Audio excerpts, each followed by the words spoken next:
Folks, I'm Jamin Stenziano. I'm a pastor at Summit, and I'm excited to have an opportunity to share this short conversation with one of our favorite people at Summit Church, Judi Farley.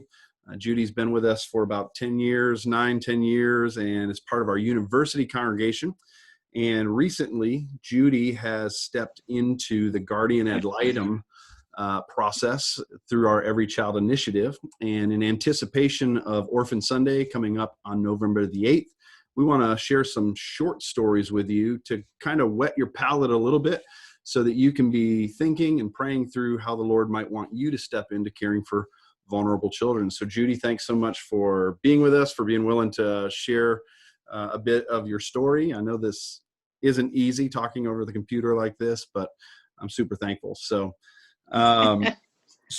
Judi, thanks for having me. Yeah, absolutely. Why don't you tell us real quick, why did you step into care? So why did you step into the Guardian Ad Litem program? Well, I actually stepped into the Guardian Ad Litem because of the Every Child initiative presentations last year on Orphan Sunday at Summit. I was familiar with the Guardian Ad Litem, but it never felt particularly drawn to it. I was already volunteering at Golisano Children's Hospital. I was active in the recovery ministry at Summit. But that Sunday, I felt prompted and prodded by the Lord about this ministry in particular, and it truly is a ministry. In many dependency or foster care cases, the court will appoint a guardian ad litem to be an advocate for the child. And all guardian ad litems are court appointed. But rather than focus on the family, our responsibility is to be a voice for the child. And to advocate for their best interests. So often a child's voice is just not heard or it's overlooked. I know I experienced that myself as a child.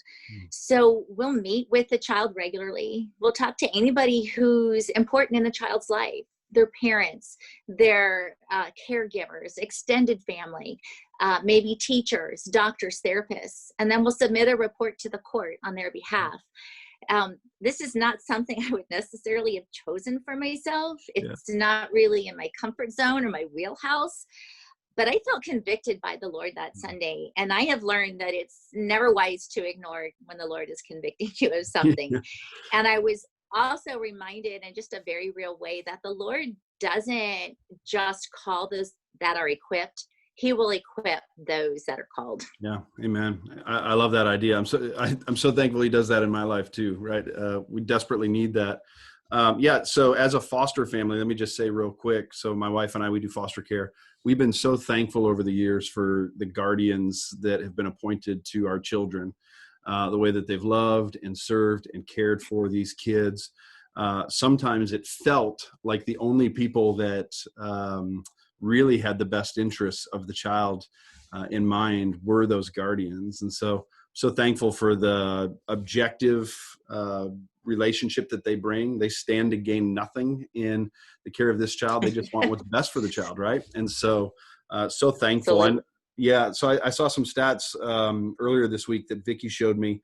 So in Collier County, there were 324 kids in care in September, and 270 of those children had court-appointed advocates, guardian ad litems. Wow. In Lee County, in the month of August, there were 1,130 kids in care. So 1,130 kids in care. Only 707 of those had guardian representation. And so what that means is there's roughly 400 to 500 kids in Southwest Florida that don't have that type of an advocate in their foster process. And so it's such an important ministry for God's people to step into. Why don't you tell us what's just one thing that you've seen God do in your life through this? Well, I was thinking about the program in particular. I'm just constantly amazed by God's attention to even the smallest details of our lives. And for example, there's a foundation that's associated with the Guardian Ad Litem. And one of their goals is to make sure that every child in the program has a bed of their own to sleep in at night. And they'll provide one at no cost to the caregivers if necessary. The realization that many of these children don't even have a bed to sleep in at night is just heartbreaking to me. Mm. And yet it just shows me again how God provides in so many ways, big and small. And to be a part of being able to see a child smile, a child know that somebody is interested in them, not just their whole family. It's just a wonderful feeling. I sometimes think I get more out of it than I give the children, but it really is all about them. Yeah, I love that. I love that. Well, if someone is hearing you share about the Guardian Ad Litem program and they want to get into it or even just hear more about it, let me just say real quick, one of the themes for this year as we look at the Every Child Initiative and Orphan Sunday is just take the next step. So what I want to ask you now is, what's the next step that someone could take if maybe God is stirring in their heart as they're listening to you speak? Well, that's actually an easy question to answer. The Guardian Ad Litem has monthly 1-hour information sessions. They had been done in person, but like everything else nowadays, they're now being done via Zoom. Yeah. And it's actually a required next step. They want to give you the information they think it's important, and they kind of want to start getting to know the people that are interested in being a Guardian Ad Litem.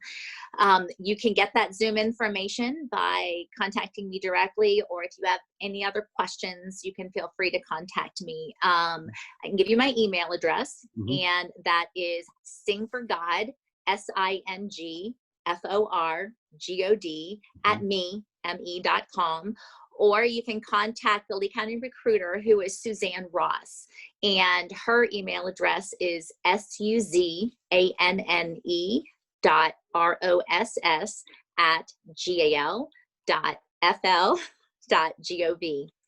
Awesome. And finally, I just like to mention that the Guardian Ad Litem, or GAL as we refer to ourselves, is our motto is I am for the child. And this is truly an opportunity to demonstrate God's love and grace by being his hands and his feet. And yes, I am for the child. Yeah. Amen. Amen. I love that. I'm so thankful for what God's doing in your life, Judi. Super encouraged. This is for anybody who wants to be involved, right? So if you have time and can advocate for a child, you can do this. And so we want to encourage you to reach out to Judi at Sing for God. I love that email address, or just let somebody know and maybe attend one of those informational meetings. We would love to invite you to join us on a live stream that we'll be doing on the evening of Sunday, November the 8th from 6 to 7, where we will be talking more about our Every Child Initiative and what God's doing. Yeah. That's taking place of what we would normally do on Orphan Sunday in person. This year it will be over the computer. And so we hope that you will join us for that. Folks, thanks for listening in. Judi, thanks so much for sharing your story. And we hope to see you all on November the 8th. Absolutely. Bye.